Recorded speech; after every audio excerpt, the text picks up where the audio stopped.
ಎಲ್ಲರಿಗೂ ನನ್ನ ನಮಸ್ಕಾರಗಳು.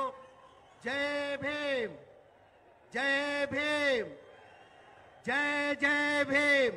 ಜರ ಜೋರಾಗಿ ಧ್ವನಿಯಲ್ಲಿ ಹೇಳಿ ಸರ್. ತಮ್ಗೆಲ್ಲ ಗೊತ್ತೇ ಇದ್ದಂಗೆ 2014 ಕೇಂದ್ರದಲ್ಲಿ ಬಿಜೆಪಿ ಸರ್ಕಾರ ಬಂದಾದ್ಮೇಲೆ ನಮ್ಮ ರಾಜ್ಯದವರೊಬ್ಬ ಕೇಂದ್ರದ ಮಂತ್ರಿ ಆಗಿದ್ರು, ಅನಂತ್ ಕುಮಾರ್ ಹೆಗಡೆ ಅವರು ಒಂದು ಮಾತನ್ನ ಅಂದ್ರು. ನಮ್ಮ ಬಿಜೆಪಿ ಸರ್ಕಾರ ಬಂದಿರದೆ ಸಂವಿಧಾನ ತೆಗಿಯಕ್ಕಂತ ಅವ್ರು ಹೇಳಿರೋದು ತಮ್ಗೆಲ್ಲ ಗೊತ್ತಿರೋದು. ಇವತ್ತು ಬಾಬಾ ಸಾಹೇಬ್ ಅಂಬೇಡ್ಕರ್ ಸಂವಿಧಾನ ಕೊಟ್ಟಿಲ್ಲ ಅಂದ್ರೆ ನೀವು ಅಲ್ಲಿ ಕೂರಕ್ಕಾಗ್ತಾ ಇಲ್ಲ, ನಾನು ಇಲ್ಲಿ ನಿಲ್ಲಕ್ಕಾಗ್ತಾ ಇಲ್ಲ. ಬಾಬಾ ಸಾಹೇಬ್ ಅಂಬೇಡ್ಕರ್ ಕೊಟ್ಟಿದ್ದ ಸಂವಿಧಾನಕ್ಕೋಸ್ಕರ ನಾವೆಲ್ಲ ಇಲ್ಲಿ ಸೇರೋದು.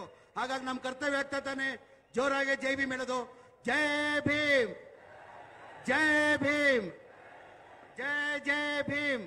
ವೇದಿಕೆ ಮೇಲೆ ಆಸೀನಿರುವ ನಮ್ಮ ಪಕ್ಷದ ಮುಖಂಡರು, ಈ ರಾಜ್ಯದ ಮುಖ್ಯಮಂತ್ರಿಗಳಾದಂತ ಟಗರಾದಂತ ಮಾನ್ಯ ಸಿದ್ದರಾಮಯ್ಯ ಅವರೇ, ಉಪಮುಖ್ಯಮಂತ್ರಿಗಳಾದಂತ ಕೆಪಿಸಿಸಿ ಅಧ್ಯಕ್ಷ ಆದಂತ ಮಾನ್ಯ ಡಿ.ಕೆ. ಶಿವಕುಮಾರ್ ಸಾಹೇಬ್ರೆ, ನಮ್ಮ ಕರ್ನಾಟಕ ಎಐಸಿಸಿ ಇನ್ಚಾರ್ಜ್ ಸೆಕ್ರೆಟರಿ ಆದಂತ ಸುರ್ಜೇವಾಲಾ ಸಾಹೇಬ್ರೆ, ವೇದಿಕೆ ಮೇಲೆ ಆಸೀನಿರುವ ಎಲ್ಲ ನಮ್ಮ ಪಕ್ಷದ ಮುಖಂಡರೇ, ಇಲ್ಲಿದ್ದಂತ ಎಲ್ಲ ಆತ್ಮೀಯರೇ, ಇವತ್ತು ಜನ ಕಲ್ಯಾಣ ಬೃಹತ್ ಸಮಾವೇಶನ ಹಾಸನ ಜಿಲ್ಲೆಯಲ್ಲಿ ನಾವು ಹಮ್ಮಿಕೊಂಡಿದೀವಿ.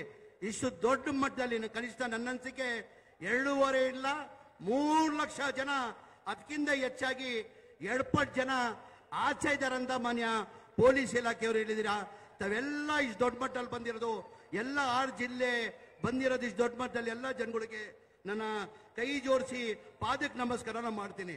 ತಮ್ಗೆಲ್ಲ ಗೊತ್ತೇ ಇದ್ದಂಗೆ ನನ್ನ ಅನಿಸಿಕೆ ಈ ಜನ ಸಾಗರ. ನಾನು 2022 ಕೊನೆಯಲ್ಲಿ ಸಿದ್ದರಾಮಯ್ಯ ಉತ್ಸವ ಆದ್ಮೇಲೆ ಇಲ್ಲೇ ನಾನು ನೋಡಿದ್ದು ಜನ ಅಂತ ಹೇಳಕ್ ಬಯಸ್ತಾ ಇದ್ದೀನಿ. ನಾನು ದಯಮಾಡಿ ಹೆಚ್ಚಾಗಿ ಮಾತಾಡಕ್ ಹೋಗಲ್ಲ, ಏನಕ್ಕಂದ್ರೆ ಬಹಳ ಕಾತ್ರಿಂದ 3 ಗಂಟೆ ಆಗಿದೆ. ತಾವೆಲ್ಲ ಯಾರು ಊಟ ಮಾಡಿಲ್ಲ, ತಾವೆಲ್ಲ ಬಹಳ ಕಾತ್ರಿಂದ ನಮ್ಮ ನಾಯಕರಾದಂತ ಟಗರಾದಂತ ಸಿದ್ದರಾಮಯ್ಯ ಅವ್ರ ಮಾತು ಕೇಳಕ್ಕೆ ತಾವು ಕಾಯ್ತಾ ಇದ್ದೀರಾ.